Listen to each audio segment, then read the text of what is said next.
Meus amigos, bem-vindos ao Infopetro, um programa do seu canal GE. Hoje nós estamos aqui com o professor Carlos Frederico, que vai conversar conosco sobre a política industrial no pré-sal.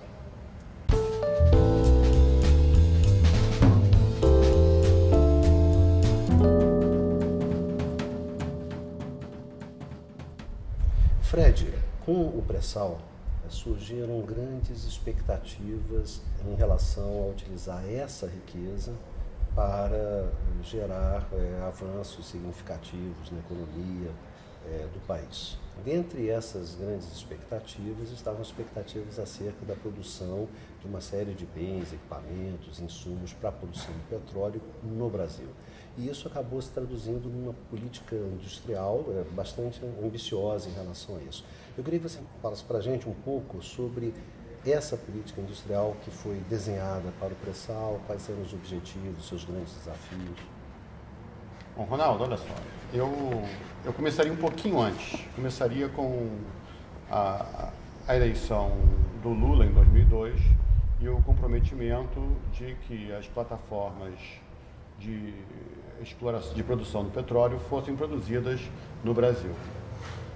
Naquele momento, logo após a eleição, em 2003, criou-se o PROMIMP e o PROMIMP vinha com duas metas fundamentais. Primeiro, era a exploração de metas de conteúdo local para a produção interna de bens e serviços associados à produção do petróleo, produção e exploração do petróleo, e, por outro lado, uma política de formação de recursos humanos.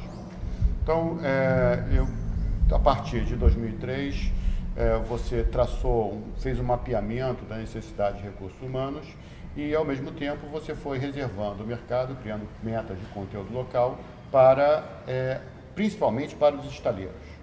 Eu acho que essa primeira fase era voltada fundamentalmente para os estaleiros, para os EPCistas. Isso aconteceu no caso do mapeamento. Primeiro, a questão dos recursos humanos era fundamental que você viesse a formar novos recursos humanos. Porque, e isso é importante para a gente seguir na entrevista, houve uma paralisação da produção de bens e serviços para o setor petróleo com a crise da década de 80 e da década de 90. E também com a retomada da exploração do petróleo em águas profundas, esse empreendimento não estava associado à produção local, que era diferente do que acontecia nas refinarias e na produção da petroquímica que aconteceu na década de 70. Que você já vinha desenvolvendo. Já vinha desenvolvendo. Na década de 70 você tem. Mas essa indústria, quando chegou na década de 80, a partir da década de 80, você não tem mais produção de refinarias, não tem mais produção de novas plantas petroquímicas e essa indústria praticamente paralisou. Então, na década de 2000, você não tinha uma indústria que pudesse dar conta dessa produção. Então, faltavam profissionais. Então, o PROMIMP veio para suprir um pouco da lacuna. Faltava soldador, por exemplo. Então, assim, você andava nos corredores do PROMIMP e os corredores do PROMIMP falavam, onde estão os soldadores? Onde estão os soldadores? Então, tipo de exceção, que na verdade... E com isso eles mapearam qual era a necessidade, viram as necessidades de soldador, viram as necessidades de engenheiro, viram as necessidades de outras qualificações que estavam presentes na indústria do petróleo e, com isso, fizeram um grande programa de formação de pessoal, formaram cerca de 100 mil pessoas, o que é um desafio em qualquer país e realmente foi muito bem sucedido com isso.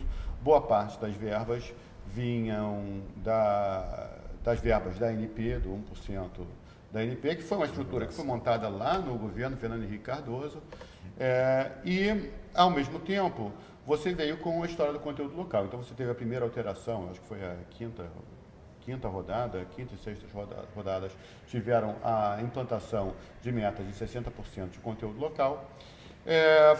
Por essa ocasião, eu conversava com os EPCistas, então, os estaleiros, os donos de estaleiros, alguns deles estão aí sob investigação, mas ao conversar com eles falavam para mim o seguinte, não, que era muito fácil cumprir os 60%.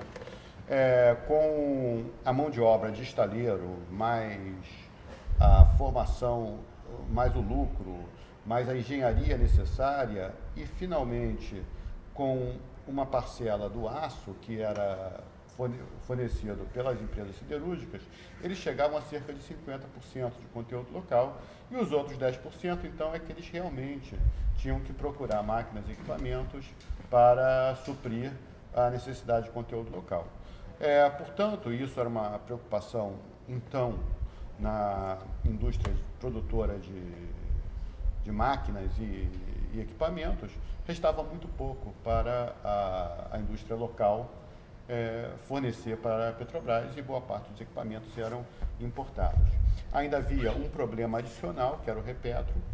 O repetro foi uma medida que foi tomada num contexto de preços de petróleo razoavelmente baixos e com os preços de petróleo mais altos, na verdade o repetro acabava se tornando um obstáculo para a indústria nacional por conta da tributação estadual. Então, muitos estados não abriam mão do ICMS, enquanto as empresas que vinham de fora podiam fornecer sem impostos para o setor do petróleo. Então, tinham vantagem. Tinham vantagem, né? Só para quem não sabe, o repetro tratava o empreendimento das plataformas como se fossem empreendimentos fora do Brasil.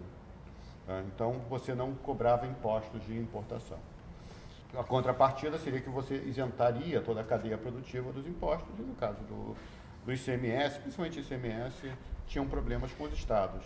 Mas, Fred, assim, você arma, né, todo esse jogo, né, ali no início dos anos 2000, no governo Lula, você vem desenvolvendo isso, aí você ainda não tem pré-sal. Não tem pré-sal. E aí veio o pré-sal. Quer dizer, qual foi a grande diferença do pré-sal? Quer dizer, o pré-sal representou o que nesse exato momento, em termos de salto, de conteúdo local, de desafios, etc, etc.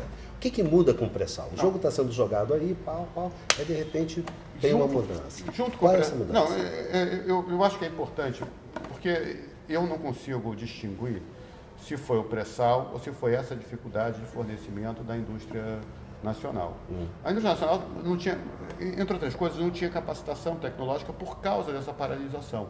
Então, eu vou dar um exemplo de um setor que era chave para as refinarias. Mas já vinha acertando, né? Não, pois é, não. 2003, 2004, não, é que eles começavam a acertar. Você começa a acertar um jogo ali. São duas coisas, mas eu vou dar um exemplo da caldeiraria. A caldeiraria não conseguia fazer engenharia de processo.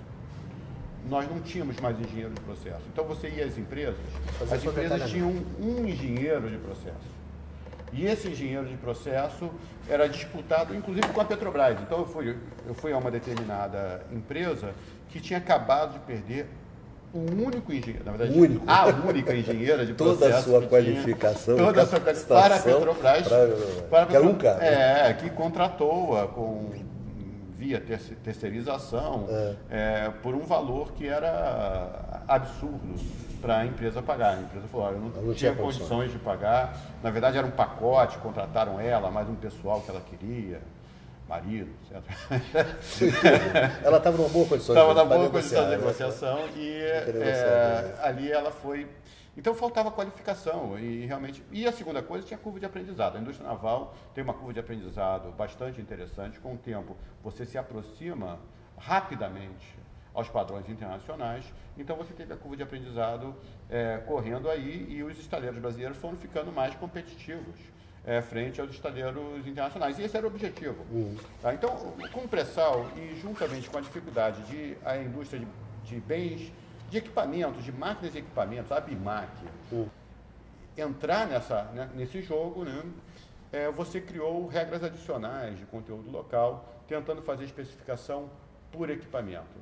E aí eu acho que houve um exagero, porque junto com isso há a criação da cartilha, e junto com a criação da cartilha, você tem um aumento da burocracia e do custo de produzir conteúdo local cada vez maior, porque você tem que fiscalizar, tem que criar empresas de certificação, as empresas de certificação não existiam, a cartilha apresentava muita dificuldade e assim por diante. Então, o pré-sal coincide com esse momento, que é um momento que você verifica, você imagina, não verifica, você imagina que pode ter um impacto sobre toda a cadeia que é o impacto relevante. Ok. Fred, o que realmente muda com o pré-sal? Eu acho que tem duas coisas. Primeiro, escala. Você entra em outro nível de escala e algumas coisas que não eram possíveis serem feitas com escala menor passam a ser possíveis agora. E a segunda é que você necessita de inovações com maior grau de novidade, porque são novos produtos, é um novo terreno, é uma nova realidade. Nesse sentido, vale a pena lembrar que a Petrobras deu um passo fundamental de atração das grandes empresas integradas de serviços. Eu aí estou falando de Schlumberger, Halliburton, Baker Hughes, FMC, Weatherford, e a maior parte delas passou a instalar laboratórios de P&D no Brasil. Então, você tinha, neste momento, uma possibilidade de mudar o cenário tecnológico e inovativo da indústria do petróleo nacional. Então,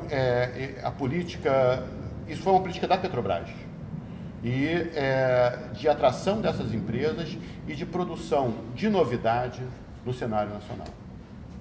Então, nesse exato momento, nós, digamos assim, nós estamos jogando um campeonato completamente diferente do que aquele que a gente tinha jogado até então. Então, a gente já estava subindo para uma Champions League, para um campeonato de nível internacional, se capacitando para esse jogo, organizando, mobilizando recursos para justamente jogar esse jogo. O que nós vamos conversar no próximo módulo com o professor Carlos Frederico é justamente o que aconteceu que acabou tendo influência muito grande sobre o desenvolvimento desse cenário.